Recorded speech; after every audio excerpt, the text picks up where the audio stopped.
தமிழ்நாட்டின் ஒரு சிறிய கிராமத்தில் 100 ஆண்டுகள் பழமையான ஒரு பனைமரம் இருந்தது. அந்த மரத்தை இரவில் யாரும் நெருங்க மாட்டார்கள். காரணம், அங்கே ஒரு மர்ம காவலன் இருப்பதாக அனைவரும் நம்பினர்.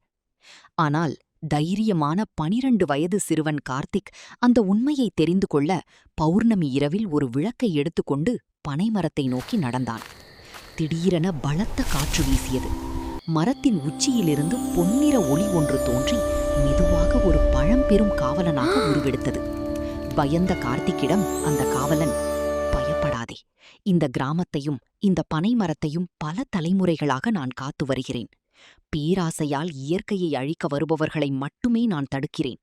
இயற்கையை நேசிப்பவர்களுக்கு நான் என்றும் துணையாக இருப்பேன் என்றான். மறுநாள் காலை நடந்த அனைத்தையும் கிராம மக்களிடம் கார்த்திக் கூறினான். அதன் பிறகு யாரும் அந்த பனைமரத்தை வெட்ட நினைக்கவில்லை. அனைவரும் அதை கிராமத்தின் காவல் மரமாக மதித்து பாதுகாத்தனர். இயற்கையை பாதுகாப்பவன் இயற்கையாலே பாதுகாக்கப்படுவான்.